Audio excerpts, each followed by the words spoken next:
Hello everyone and welcome back to MATHBOLTMASTER. আৰম্ভ কৰোঁ আমাৰ আজিৰ সেশনটো। তো আজিৰ সেশনটো হ'ব এটা প্ৰেক্টিছ সেশন। আমি কেইটামান প্ৰেক্টিছ প্ৰবলেম সলভ কৰিম on principal, rate of interest and এমাউণ্টৰ ওপৰত। ওকে, তো আমাক কুৱেশ্যনটোত দিছে যে find the annual rate of interest. ঠিক আছে, ROI-টো ওলাব দিছে, আৰ যোনটো আছে সেইটো আমাক উলিয়াব দিছে। প্ৰিন্সিপাল পি দিয়া আছে, ইয়াতে পিৰিয়ড মানে টাইম টি দিয়া আছে আৰু টোটেল এমাউণ্টটো দিয়া আছে। ওকে, এতিয়া এনুৱেল ৰেট অফ ইন্টাৰেষ্ট কি হ'ব? তো এইটো আমি এটা মনত ৰাখিব লাগিব। এমাউণ্ট আমি কেনেকুৱাকৈ ওলাওঁ? এমাউণ্ট ওলাওঁ প্ৰিন্সিপাল প্লাছ চিম্পল ইণ্টাৰেষ্ট। তো চিম্পল ইণ্টাৰেষ্ট আৰু প্ৰিন্সিপালৰ লগত যেতিয়া আমি এড কৰি দিওঁ সেইটোৱে হৈ যাব আমাৰ এমাউণ্ট। বাট ইয়াতে আমাক কি উলিয়াব দিছে? এমাউণ্টৰ ভেলু দি আছে, প্ৰিন্সিপাল দি আছে। চিম্পল ইণ্টাৰেষ্ট একচুৱেলি দিয়া নাই, বাট চিম্পল ইণ্টাৰেষ্টৰ ফৰ্মুলা যদি আমি লগা যোনটো হৈছে PRT/100। তো ইয়াতে আমাক কি ওলাব যে এই আৰটো ওলাব যে বাকী আমাৰ গোটেইখিনি ভেলু এভেইলেবল আছে। আমি পুট কৰি দিওঁ। তো টোটেল এমাউণ্ট আছে 11,349। প্ৰিন্সিপাল দিয়া আছে 7,800 ৰুপিজ প্লাছ এইফালে পি আছে, এইটো হ'ব এগেইন 7,800। আৰ আমি নেজানো ইনটু টি। টি আমাৰ আছে কিমান? 7 years ডিভাইডেড বাই 100। তো আমি একচুৱেলি আৰ বাই 100টো কেলকুলেট, এই 100টো কিন্তু এই 0ৰ লগত কেলকুলেট নকৰোঁ, আমি চিম্পলি আৰ বাই 100টোক আৰ পাৰ্চেণ্ট বুলি কৈ দিওঁ। ঠিক আছে, অ'কে, কৰিব পাৰোঁ, একো প্ৰব্লেম নাই, তো কৰিয়ে দিওঁ বাৰু। চ' এইটো 0 কেঞ্চেল হৈ গ'ল। এইফালে আছে 11349। এই 7,800টো আমি ইয়াক লৈ আহোঁ, এইফালে মাইনাছ কৰি দিম এমাউণ্টৰ পৰা। তো এতিয়া 78 ইনটু 7 আহি গ'ল। তো 7 টাইমছ 8 হৈ গ'ল 56, 5 কেৰি 7 7 49 হৈ গ'ল। 49 50 51 52 53 54 546 মাল্টিপ্লাই টু আৰ। এতিয়া এইটো মাইনাছ কৰি দিওঁ। চ' এটা ভালকৈ কৰি লওঁ, 11349 আৰু আমাৰ আছে 7800। মাইনাছ কৰিলে আমাৰ এইফালে আহি গ'ল 9 4। এতিয়া 3 পৰাটো 8 যাব নোৱাৰে, তো 13ৰ পৰা 8 গ'লে আমাৰ আহি যাব 8 9 10 11 12 13 5 আহি যাব। এইফালে 0 হৈ গ'ল, তো 10ৰ পৰা 7 যোৱা মানে হৈ গ'ল আমাৰ 3 3549। তো এইটো 3549 ইকুৱেলছ টু 546 টাইমছ আৰ। তো আৰ কিমান হৈ যাব? 3,549 ডিভাইডেড বাই 546। এতিয়া এইটোক যদি আমি ডিভাইড কৰি দিওঁ তেনেহ'লে আমি পাম 6.5। তো তাৰমানে আমাৰ এনুৱেল ৰেট অফ ইণ্টাৰেষ্ট আহিব 6.5%। Okay, next question. এবাৰ আমাক প্ৰিন্সিপাল ওলাব দিছে। কি কি দিয়া আছে আমাক? এনুৱেল ৰেট অফ ইণ্টাৰেষ্ট দিয়া আছে, আৰ দিয়া আছে আমাক ইয়াতে 11%। আৰ দিছে আমাৰ 11। ঠিক আছে, আৰ 11 হয়। আৰ বাই 100 হৈছে, আৰ পাৰ্চেণ্টেজ যদি কওঁ সেইটো হৈ যাব আমাৰ 11%। এইটো এটা ডিফাৰেঞ্চ আছে, এইটো সদায় মনত ৰাখিব। চিম্পলি আৰ ইকুৱেলছ টু 11 হয়। টাইম টি দি আছে আমাৰ 3 years।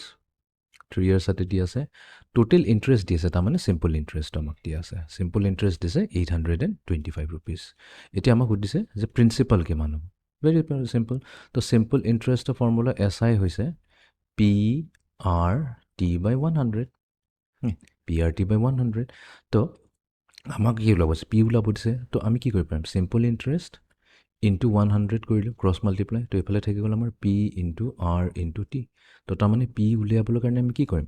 Simple interest into 100 divided বাই আৰ ইনটু টি। আমি জাষ্ট ফৰ্মুলাখিনি অলপ ইফাল সিফাল কৰি পেলাই চিজিল কৰি লিখিলোঁ। তো চিম্পল ইণ্টাৰেষ্ট আমাৰ তাত কিমান আছিলে? 825 rupees multiplied to 100। Rate of interest R, only R দি 11% লিখিবা, 11 লিখি দিব। 11 মাল্টিপ্লাইড টু টাইম কিমান আছে আমাৰ? 3 years। এতিয়া 825, 8 + 2 10, 10 + 5 15, 3ৰে ডিভিজিবল হয়, তাৰমানে 825 3ৰে যাব। 3 1 = 3, 3 2 = 6, 3 7 = 21, 5। অ'কে, তাৰপিছত 11 যাবনে? য়েছ, 11ও যাব। 11 1 = 11, 11 2 = 22, 5 থাকি গ'ল, 11 5 = 51, 25 হয়। 25 ইনটু 100 মাল্টিপ্লাই কৰিলে আমি পাম 2500। তো তাৰমানে আমাৰ প্ৰিন্সিপাল হৈছে 2500। Okay, next question. Find the simple interest and the total amount after 3 years। Okay, এবাৰ আমাক দুটা বস্তু ওলাব দিছে, চিম্পল ইণ্টাৰেষ্টটো ওলাব দিছে আৰু টোটেল এমাউণ্টটো ওলাব দিছে। প্ৰিন্সিপালটো দিয়া আছে, এনুৱেল ৰেট অফ ইণ্টাৰেষ্ট আছে 9.5%। অ'কে, আমি চিম্পল ইণ্টাৰেষ্টটো কেলকুলেট কৰি ল'ব পাৰিম। চ' চিম্পল ইণ্টাৰেষ্ট আফটাৰ কিমান? 3 years। আমাক আফটাৰ 3 years কৈছে, তাৰমানে PRT/100। ঠিক আছে, এতিয়া এনুৱেল ৰেট অফ ইণ্টাৰেষ্ট 9.5%। ইয়াতে আৰ ভেলু হ'ব অনলি 9.5। এগেইন 9.5 হ'ব, আৰ পাৰ্চেণ্ট হৈছে 9.5%। তো আমি ইয়াতে পুট কৰি দিওঁ।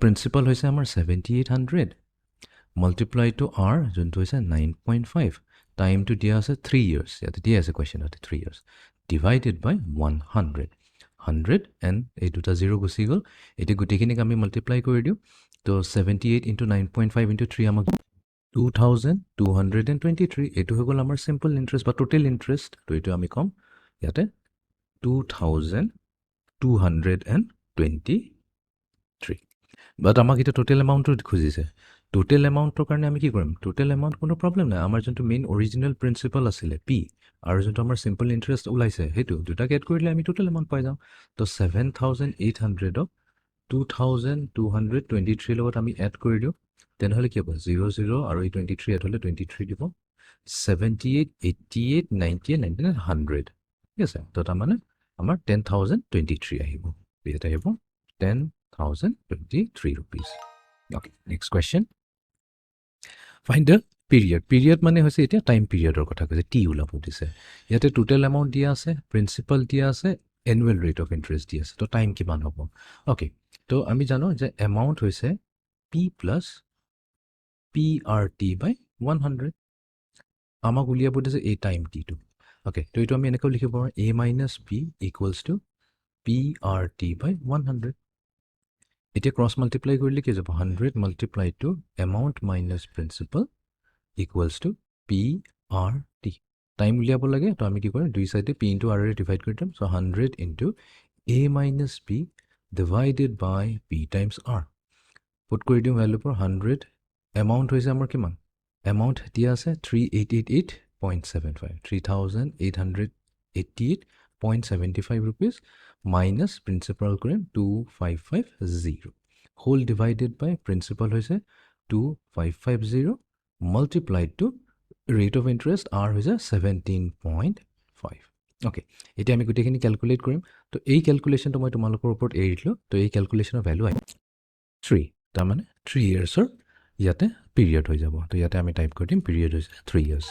অ'কে, তো এনেকুৱাকৈ আমি principal, rate of interest and এমাউণ্টৰ ওপৰত আমি প্ৰব্লেম ছল্ভ কৰিব পাৰোঁ। তো এইটো আছিলে আমাৰ আজিৰ ছেশ্যনটো, see you in the next session, thank U.